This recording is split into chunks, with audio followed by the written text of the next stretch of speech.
Hello and welcome to another AIC Productions video. Today I'm going to be doing a quick overview of this utility trailer I picked up recently from Lowe's. When I was looking for trailers recently, and excuse the mess, we're in the middle of packing our house up to move. It always seems like as you're packing, things get way messier as you pull things out of their hidey holes as you pack them up, and then before things get more clean. But I was looking for a trailer to be able to move a lot of stuff. In the past, I've always either had to borrow a trailer or rent something, but in this instance, the way I wanted to go about it, I did not want to have to rely on borrowing or renting something. Renting would cost too much. Borrowing, I felt like I was being a burden on those I borrowed from, and so I went and looked to see what I could do to buy something to be able to move myself. And I looked online at Craigslist at used trailers, and trailers were either far too out of my price range, or far too big, far too small, or needing excessive amounts of repair. Or they were exactly what I needed, but being used cost exactly the same as something new, and so it didn't make sense to spend money on something used that I could buy new. And so I actually had my heart and was sold on a Harbor Freight trailer. You can pick up their folding trailer for not a lot of money, $250-ish if you have a coupon, even cheaper if it's on sale and you have a coupon. And then you have to build out the deck, and you have a pretty good trailer. But my wife reminded me that we had a number of very heavy things to move, things like my tool chests, and we have a couple of chest freezers and washers and dryers, and the the Harbor Freight trailer didn't have a ramp, and so it meant I would have had to pick all that up and put it on the trailer, and in an effort to move myself by myself, that was not an option. So I started looking at trailers that had a ramp, and that really led me to one option, which is this Lowe's trailer. It's a 4x6. It cost me $500 plus, registration and license, all that jazz. And I have been using it the last 3 weeks or so. I've been using it just about every day to haul stuff to our storage unit. And so I just wanted to go over it and give you my thoughts and impressions on it. So, first of all, why did I buy this trailer over other trailers? One, big one, was the price. This was the most inexpensive trailer I could find new that met my needs. I needed it to be small and compact so I could easily fit it into my garage so I can load it up. Actually, my wife loads it during the day while I'm at work, and then I come home and we finish loading my truck up, and then I take the two to the storage unit and unload it. And I needed it to be inexpensive, and this, like I said, was $500.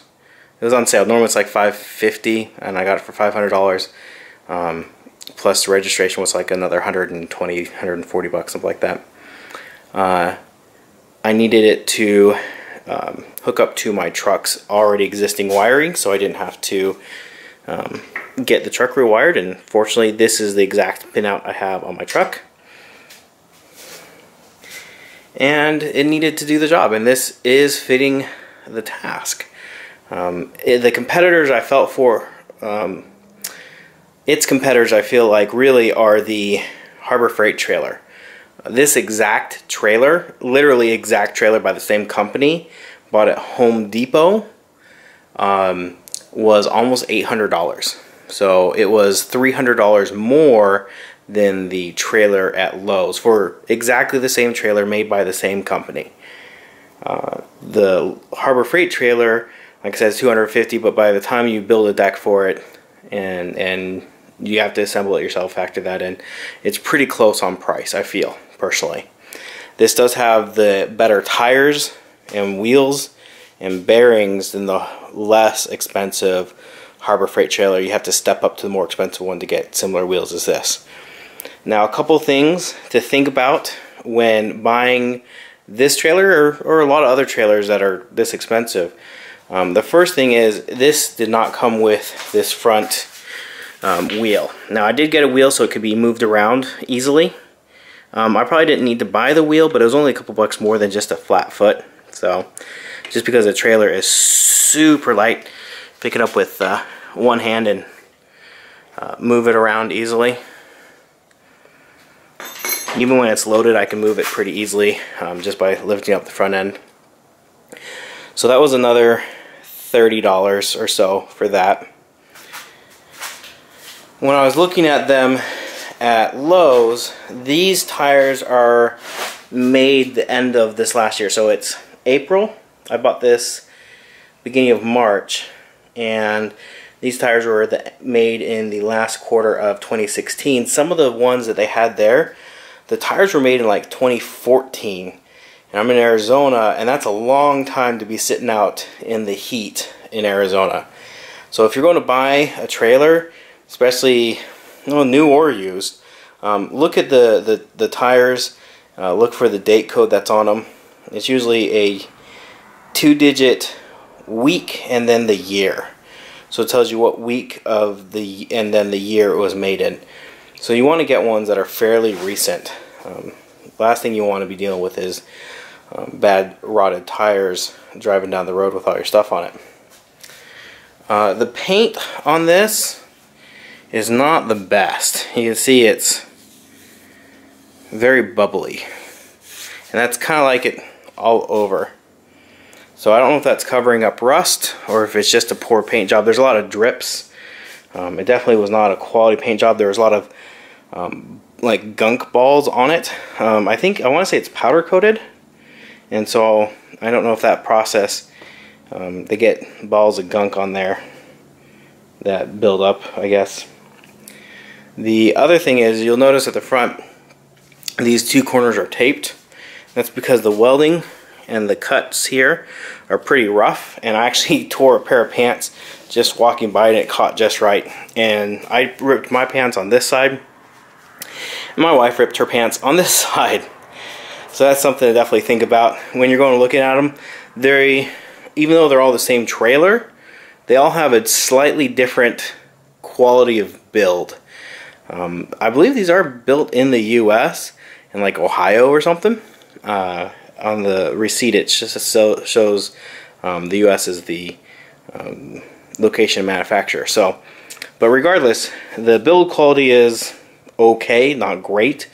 The important stuff definitely seems solid. The axle seems solid, the mounting points for the axle seem solid, the bearings seem solid. All that looks and feels really good, but it's the more cosmetic-y kind of things that are definitely, the welds have a lot of splatter on them, and the paint's got drips in it, and things like that. And that's not worth worrying about to me, and it definitely isn't worth paying an extra $800 or $900 for a higher-end trailer for me, because this definitely hauls what I need it to haul. I'm not driving cross-country. I'm driving 1.5 miles to the storage unit, and the new house will probably be max 5 or 6 miles away from where we're currently at. So, it's not going long distances. Because it is such a small trailer, it turns super sharply. It's very easy to get it off track. I'm much more used to my dad's truck and trailer. My dad has a Chevy Silverado long bed and a big old horse trailer that I've used a lot, and that is quite easy to back up because it's so long. You have a lot of leeway, and the truck is so long, you have a lot of leeway in how it turns, and so in some ways it's actually easier. This, because it's so short and it's so close to the back of the truck, it turns super sharp, and my truck is small. I have just a Ford Ranger. I'll just put a picture of that with the trailer in here, and so it turns super sharp, and so I definitely had to practice a bit to get better at backing it in one go versus 2 or 3 goes.